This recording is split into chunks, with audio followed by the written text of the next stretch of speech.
नमस्कार, आप सभी दर्शकों का स्वागत है आपके अपने चैनल धर्म अर्थ काम मोक्ष में। और पिछले एपिसोड में हम कहानी सुन रहे थे किस तरह से नारद मुनि अपने अभिमान में इतने चूर होते हैं कि वो समझ नहीं पाते हैं कि उनके साथ क्या हो रहा, और भगवान कामदेव के ऊपर विजय पाकर उनको बहुत अहंकार हो जाता है, और किस तरह से भगवान शिव और विष्णु मिल के उनका वो अहंकार तोड़ते और कथा आगे बढ़ती है। कथा इस प्रकार से है कि जो शिव पुराण में कैसे कथा कही गई, हमने आपको कथा का मूल लास्ट उसमें बताया है। और कि आपको तो शिव पुराण के रुद्र संहिता में ये पूरी कथा है कि किस तरह से माया निर्मित नगर में शील नदी की कन्या पर मोहित हुए नारद जी, और भगवान विष्णु से वो उनका रूप मांगते हैं। भगवान विष्णु उनको वानर का रूप दे देते हैं और कन्या का वर्णन ना करते हुए, और तब नारद उनको कुपित होके ये बोलते हैं कि तुम जाओ और तुम जो है अगले जन्म में ऐसा ऐसा बनोगे। ये जो है कथा है रुद्र संहिता में, शिव पुराण में। और अब इसमें शिव पुराण में इस तरह से कहते हैं कि नारद मुनि अपनी इच्छा से चले गए, तब भगवान शिव की इच्छा से माया विशारद श्री हरि ने तत्काल अपनी माया प्रकट की और मुनि के मार्ग में विशाल नगर की रचना की, जिसका विस्तार 100 योजन था। वो अद्भुत नगर बड़ा ही मनोहर था। भगवान उसे अपने बैकुंठ लोक से भी अधिक रमणीय बनाया। नाना प्रकार की वस्तुएं उस नगर की शोभा बढ़ाती थी। खैर, तो ये वर्णन है उसी कहानी का जो मैंने आपको कहानी बताई है, बट किस तरह से शिव पुराण में इसका वर्णन है उसकी उन्होंने यहाँ पे व्याख्या की है कि काम से विह्वल मुनिवर नारद भगवान विष्णु का रूप ग्रहण करने के लिए तत्काल उनके लोक में पहुंच गए और विष्णु को प्रणाम करके बोले कि मैं एकांत में आपसे सारा वृत्तांत कहूँगा। और तब भगवान कहते हैं कि अच्छा बताइए अपनी बात। तो उन्होंने बताया कि आपके भक्त जो राजा शील नदी में सदा धन पालन में तत्पर रहते हैं, उनकी एक विशाल कन्या है जिसका नाम जो है विश्वमोहिनी है, और तीनों लोकों में सबसे अधिक सुंदरी है। आज मैं उस कन्या से विवाह करना चाहता हूँ। राजा शील नदी ने अपनी पुत्री की इच्छा से स्वयंवर रचाया है, इसलिए चारों दिशाओं में वहाँ सहस्त्रों राजकुमार पधारे हैं। नाथ, मैं आपका प्रिय सेवक हूँ, अतः आप मुझे अपना रूप दे दीजिए। और कहानी आपने पिछले एपिसोड में सुनी है कि क्या होता है, और कि जब चूँकि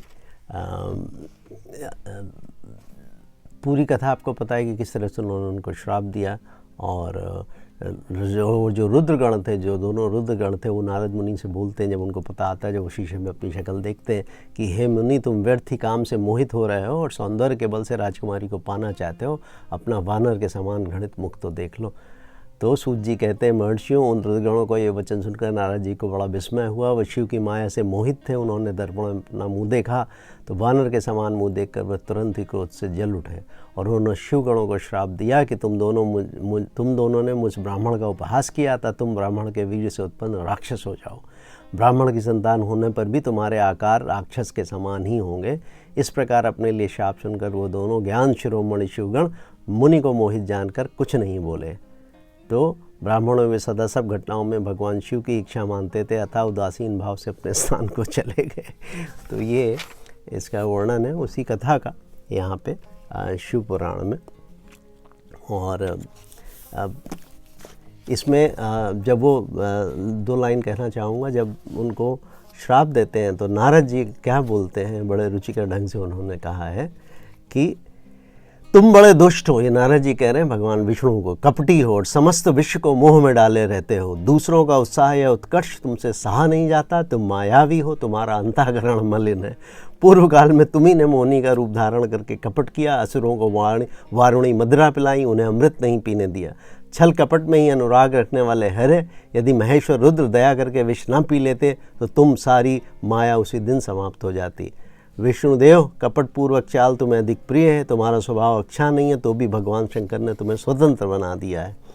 तुम्हारी इस चाल ढाल को समझकर अब वे भी पश्चाताप करते होंगे। तो ये बात नारद गुस्से में कह रहे हैं। तो कुछ डायलॉग मैं आपको पढ़ते हुए कि उन्होंने और क्या श्राप देते हैं कि अब तक तुम्हें किसी शक्तिशाली या तेजस्वी पुरुष से पाला नहीं पड़ा था, इसलिए आज तक तुम निडर बने हुए हो। परंतु विष्णु, अब तुम्हें अपनी करनी का पूरा पूरा फल मिलेगा।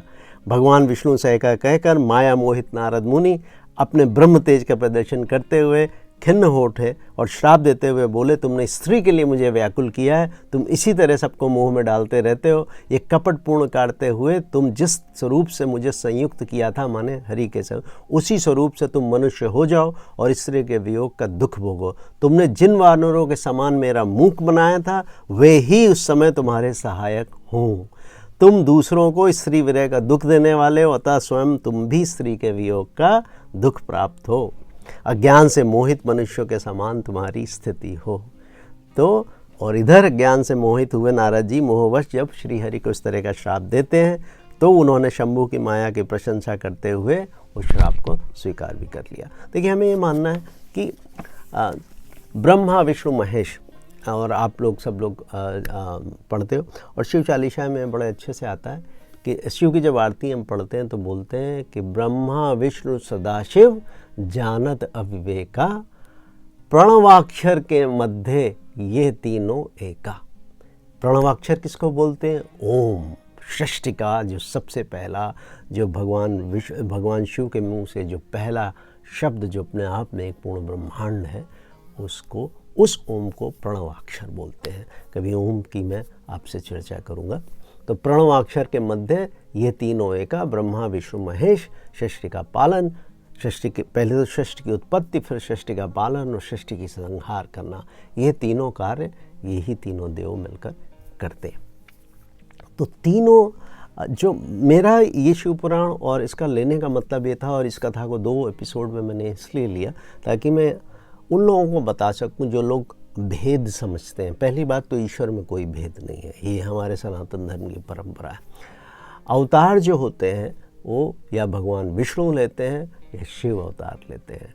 सृष्टि की स्थापना का कार्य ब्रह्मदेव का है, दैट्स इट। तो सारी लीला इन्हीं दोनों के बीच, और इनका जिस तरह से एक कंपनी में एक सीईओ और एक सीएफओ अपने अपने कार्य करते हैं और अल्टीमेट गोल उनका उस कंपनी को आगे ले जाना है, उसी प्रकार से भगवान शिव और भगवान विष्णु अपने, चाहे वो किसी रूप में हो, उनको एक दूसरे के प्रति एक दूसरे का सम्मान है, एक जिसको म्यूचुअल रिस्पेक्ट बोलते हैं वो है, और उनका अल्टीमेट गोल यही है कि इस धरती को सुचारू रूप से चलाना, इसका पालन करना और लोगों को उनके कर्मों के अनुसार उनका अंतः जो उनका आखिरी चीज़ है, जो प्रयाण है, जो मृत्यु है, वो प्रदान करना। और कार्मिक बंधन से हम 84 लाख योनियों में भटकते हुए अपनी इस यात्रा को पूरा करते हैं। अब इस घटना को जो मैंने आपको पिछले उसमें बताई, इस घटना को किस तरह से बाबा तुलसीदास जी ने अपने पहले कांड बाल कांड में रखा है। अब वहाँ गण की भी आपने बात सुन ली। मैंने आपको पीछे बताया था कि हिरण्याकश्यप और हिरण्याक्ष दोनों को किस तरह से जन्म हुआ, तो किस तरह से ईश्वर अलग अलग जन्मों में अलग अलग रूपों में अलग अलग अपनी माया कहते हैं। तो उसमें बताते हैं कि भय निशाचर जाई तई महावीर बलवान, कुंभकर्ण रावण सुभट सुर विजयी जग जान, कि वे दोनों ही जाकर कौन कौन, हिरण्याक्षक और हिरण्याकश्यप, ये दोनों पैदा हुए कुंभकर्ण और रावण के भेष में। ठीक है। और फिर कश्यप अदित्य तहाँ पितु माता, दशरथ कौशल्या विख्याता, एक कल्प यही विधि अवतारा, चरित पवित्र किए संसारा। और भगवान राम किसके उसमें रूप में पैदा हुए? इनके कश्यप और अदिति के रूप में, जो कि राजा दशरथ और कौशल्या हैं उस अवतार में।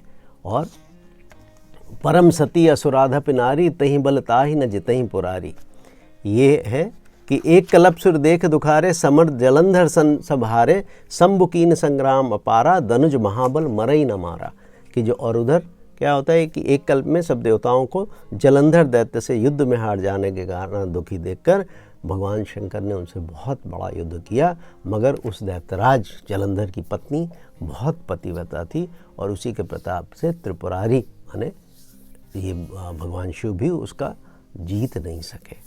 और छल करि टारे उतासु व्रत, प्रभु सुर कारज कीन, तब तहि जाने मरम तब श्राप कोपि कर दीन। तो और उन्होंने क्या किया था? भगवान शिव ने छल से उस स्त्री का व्रत भंग करके देवताओं का काम किया था। जब उस स्त्री ने ये जाना तब उसने क्रोध करके भगवान को श्राप दिया था। और क्या श्राप दिया था कि तासु श्राप हरिदीन प्रमाना, कौतुक निध कृपाल भगवाना, तहाँ जलंधर रावण भयऊँ, रन हति राम परम पद दयऊँ। और वो जलंधर, मैं आपको ये बता रहा था कि हमारे पुराणों में, हमारे ग्रंथों में सारी घटनाओं का एक सार है, और आप उनको देख सकते हैं। अगर आप ग्रंथों को पढ़ना शुरू करिए तो आपको इतनी क्लैरिटी आती है, वो आपको किसी चीज़ का संशय रह ही नहीं जाता। तो इसमें क्या हुआ कि जब उस स्त्री के श्राप से वो जलंधर रावण के रूप में हुआ और फिर उस रावण को श्री रामचंद्र जी ने मारकर उसको परमपद प्रदान किया है। ठीक है, तो नारद के श्राप की अभी हमने बात की थी कि नारद श्राप दीन एक बारा, कलप एक तही लही अवतारा, गिरिजा चकित भई सुन बानी, नारद विष्णु भगत पुनि ज्ञानी, और कारण कवन श्राप मुनि दीना, का अपराध रमापति कीना, यह प्रसंग मोहि कहूँ पुरारी, मुनि मन मोह आचरज भारी। ये मैंने आपको पिछले एपिसोड में पढ़ा भी था और बताया कि किस तरह से, और आपने पूरी कथा सुनी उसमें कि किस तरह से भगवान राम उनके श्राप से, माने भगवान विष्णु उस जन्म में, पिछले जन्म में नारद के श्राप से इस जन्म में भगवान राम का रूप लेते हैं और आकर ये पूरी घटनाक्रम यहाँ पे होती है। और इसमें आगे चूँकि इन्होंने किस तरह से किया है उसी पूरी घटनाक्रम का बाबा तुलसीदास जी ने वर्णन किया है कि तब नारद गौने सिपाही, जिता काम अहिमत मन माही, मार चरित संक्रही सुनाए, अति प्रिय जान महेश सिखाए। कि तब नारद जी शिव जी के पास गए और उनके मन में इस बात का अहंकार हो गया था कि हमने कामदेव को जीत लिया है। उन्होंने कामदेव के चरित्र शिव जी को सुनाया और महादेव जी ने उनको अत्यंत प्रिय जानकर की शिक्षा दी कि बार बार बिनवो पुण्य तो ही, जिमि यह कथा सुनायो मोही, तिम जनि हरहि सुनावहूँ कबहूँ, चलेहूँ प्रसंग दोहरायहूँ तबहूँ। कि जिस तरह मैं आपसे बार बार प्रार्थना ये करता हूँ, कथा वही है, किस तरह से अभिमान तोड़ने के लिए, उनका अभिमान आगे उनको नुकसान ना करे उसको रोकने के लिए भगवान शिव उनसे बोलते हैं कि जिस तरह तुमने ये कथा मुझे सुनाई है उस तरह से कथा कभी भगवान श्री हरि विष्णु को मत सुनाना, चर्चा भी चले तब भी इस बात को छुपा जाना, मगर वो नहीं करते हैं। तो यहाँ पे पूरी कथा बाबा तुलसीदास जी ने लिखी है कि किस तरह से कि विश्व मोहिनी तासु कुमारी, श्री विमोह जिस रूप निहारी। कथा वही है, मैं आपको दोबारा वो नहीं कहना चाहता। और मगर दोनों ग्रंथों में वही कथा उसी तरह से उसका वर्णन है कि किस तरह से क्या होना चाहिए। और इसमें नई चीज़ क्या है वो मैं आपको बताता हूँ कि देखिए शिव के गण का यहाँ भी वर्णन है। उन्होंने जो मैंने बताया कि खाली शिव पुराण में नहीं है, रहे तहाँ दुई रुद्रगण, ते जानई सब भेव, विप्रवेश देखत फिरई, परम कौतुकी तेव। कि वहाँ शिव जी के भी जो गण थे वे सब भेद जानते थे और ब्राह्मण का वेश बनाकर सारी लीला देख रहे थे और बड़े मौजी थे। और जही समाज बैठे मुन जाई, हृदय रूप अहिमत अधिकाई, तहाँ बैठे महेश गण दो, विप्रवेश गति लखई न को। कि नारद जी अपने हृदय में रूप का बड़ा अभिमान लेके, क्योंकि उन्होंने हरि का रूप पाया था, उनके हिसाब से तो उन्होंने भगवान विष्णु का वो परम रूप पाया रखा है, उनको नहीं पता था वो वानर का रूप है। ये शिव जी के दोनों गण भी बैठ गए और ब्राह्मण के वेश में होने के कारण उनकी चाल को कोई नहीं जान सकता। तो दोनों ग्रंथों में एग्जैक्ट सेम आपको ये कहानी बताई जा रही है कि किस किस तरह से। और यहाँ देखिए बाबा ने बड़ा चुटीला व्यंग भी किया है कि जही दिस बैठे नारद फूली, सो दिस ते ही न लोकी भूली, और पुण्य पुण्य मुन सही अकुलाही, और देख दशा हर गन मुस्काही। कि जिस नारद जिस ओर बैठे थे उस तरह से तो भूल कर भी विश्व मोहिनी ने नहीं देखा। नारद बार बार उचकते हैं, छटपटाते हैं, उनकी दशा देखकर शिव जी के वो दोनों गण मुस्कुरा रहे हैं। और धरि न पतन तह गए कृपाला, कुंवरी हर्ष में लेव जय माला, और दुल्हन लय गए लक्ष्य निवासा, नप समाज सब भयों निराशा। कि कृपाल भगवान भी राजा का शरीर धारण करके वहाँ पहुँचे। राजकुमारी ने हर्षित होकर उसके गले में जयमाला डाल दी और लक्ष्मी निवास भगवान दुल्हन को ले गए। सारी राजमंडली निराश हो गई। और मुनि अति विकल मोह मति नाठी, मन गिर गई छूट जहि जनु गाठी, और तब हर गन बोले मुस्काई, निज मुख मुकुर बिलो कहूँ जाई। कि मोह के कारण नारद जी की बुद्धि नष्ट हो गई थी, इसलिए राजकुमारी को गई देखकर बहुत ही विकल हो गए, मानो गांठ से छूटकर, माने आपके गांठ में बंधी मणि वो छूट गई हो। तब शिव जी के गणों ने मुस्कुराकर कहा, जाकर दर्पण में अपना मुंह तो देखिए। अस कहीं दो भागे भय बारी, बदन दीख मुनि बार निहारी, वेश विलोक क्रोधी अति बाढ़ा, तिनहि सराप दीन अति गाढ़ा। तो उनको भी श्राप दे दिया क्या के हो निशाचर जाई तुम कपटी पापी दो, हंसेऊ हमही सो लेहूँ फल बहुर हंसेऊ मुनि को। कि तुम दोनों कपटी और पापी जाकर राक्षस हो जाओ, तुमने हमारी जैसी हंसी की है उसका फल चखो, अब फिर किसी मुनि की हंसी मत करना। ये गोस्वामी तुलसीदास जी लेके दोनों घटनाएं हैं उन्होंने अपने भाषा में लिखी है। शिव पुराण वैसे संस्कृत में है मगर वो हिंदी में अनुवादित है, तो मैंने आपको पिछले उसमें वहाँ से पढ़ के सुनाया था। और पुण्य जल दीख रूप निज पावा, तदप हृदय संतोष न आवा, फरकत अधर कोप मन माही, सपद चले कमलापति पाही। कि मुनि ने फिर अब जल में अपना जब रूप देखा और उनको देखा तो उन्हें संतोष नहीं हुआ, उनके होंठ फड़क रहे थे और मन में क्रोध भरा था। वो तुरंत ही भगवान के पास गए, कमलापति माने भगवान विष्णु के पास गए। और क्या हुआ कि देहूँ श्राप की मरहूँ जाई, जगत मोरी उपहास कराई, बीच ही पंथ मिले दन जारी, संग रमा सोई राजकुमारी। कि जाकर वो क्या देख रहे हैं कि जाकर या तो मैं श्राप दे दूंगा उनको या प्राण दे दूंगा, अपने जान दे दूंगा। उन्होंने जगत में मेरी हंसी कराई है। दैत्यों के शत्रु भगवान हरि उन्हें बीच रास्ते में ही मिल गए और साथ में लक्ष्मी जी भी थी। तो बोले मधुर बचन सुरसाई, मुनि कहाँ चले बिकल की नाई, सुनत बचन उपचा अधिक क्रोधा, माया बसना रहा मन बोधा। तो जब भगवान विष्णु रास्ते ही मिल जाते हैं तो नारद जी बहुत ज़्यादा उनको क्रोध आ जाता है और माया के वशीभूत होने से उनको कुछ चेत नहीं रहता है। कि पर संपदा सकऊँ नहीं देखी, तुम्हारे ईर्षा कपट विषय की, मथत सिंध रुद्र ही बौराया हूँ, सुरन प्रेर विष पान कराया हूँ। तो देखिए मैंने जो शिव पुराण में पढ़ा था एग्जैक्टली वही यहाँ लिखा है बाबा तुलसीदास ने कि तुम दूसरों की संपदा नहीं देख सकते, तुम्हारे ईर्ष्या और कपट बहुत है। समुद्र मथते समय तुमने शिव जी को बावला बना दिया और देवताओं को प्रेरित करके उन्हें विषपान कराया, असुरों को मदिरा पिला दी, शिव जी को विष दे दिया, स्वयं तुमने लक्ष्मी ले ली, और तुम बड़े धोखेबाज और मतलब भी हो, सदा कपट का व्यवहार करते हो। तो इसमें कि अब क्या है कि भले भवन बायन दीना, पौ गहे फल आपन कीना, बंचे मोहि जवन धरि देहा, और सोई तनु धरऊँ श्राप मम एहा। क्या बोलते हैं कि अब की बार तुमने अच्छा घर बैर लिया है, माने मेरे जैसे तपस्वी से बैर लिया है, मेरे जैसा ज़बरदस्त आदमी से छिड़कानी की है, तो अपने किए का फल अवश्य पाओगे। जिस शरीर को धारण करके तुमने मुझे ठगा है, तुम भी वही शरीर धारण करो, ये मेरा श्राप है। और कपि आकृति तुम कीन हमारी, करिहई कीस सहाय तुम्हारी। कीस का मतलब है वानर, कि तुमने मेरा बंदर जैसे आकृति की और बंदर ही तुम्हारी सहायता करेंगे अगले जन्म में। मम अपकार कीन तुम्हारी, नारी विरह तुम होप दुखारी। कि जिस तरह से उस स्त्री से वियोग कराया तुमने मेरा, तुम भी अपनी स्त्री के वियोग में दुखी होगे। और श्राप शीस धरि हरिष ही, प्रभु बहु विनती कीन, निज माया के प्रबलता करश कृपा निधि लीन। कि श्राप को सर पर चढ़ाकर हृदय में हर्षित होते हुए प्रभु ने नारद से बहुत विनती की और कृपा निधान भगवान ने अपनी माया की प्रबलता खींच ली। और देखिए ईश्वर की महानता, उनकी बढ़ियाई की, उन्होंने अपने भक्त की श्राप को भी अपने सर आँखों पे लिया। जब हरि माया दूर निवारी, नहीं तहाँ रमा न राजकुमारी, तब मुनि अति सभीत हरि चरना, गहे पाही परंतारति हरना।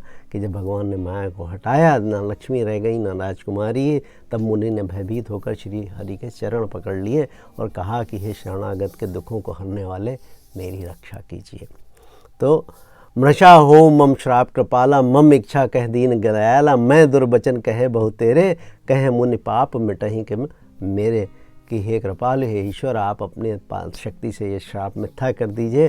तब तीनों पे दया करने वाले भगवान बोलते हैं कि नहीं, ये सब मेरी इच्छा से ही हुआ है, मैंने आपको अनेक खोटे वचन कहे हैं, मेरे पाप कैसे मिटेंगे। नारद जी पूछते हैं तो जपहु जाई शंकर सतनामा, होई हैं हृदय तुरत विश्रामा, और को नहीं शिव समान प्रिय मोरे, असि परतीत तजहु जन भोरे। देखिए यहाँ पे भी बाबा तुलसीदास जी हमेशा एकता का काम करते हैं कि भगवान विष्णु कहते हैं कि जाकर शंकर जी के शत नाम का जप करो, इससे हृदय में तुरंत शांति होगी।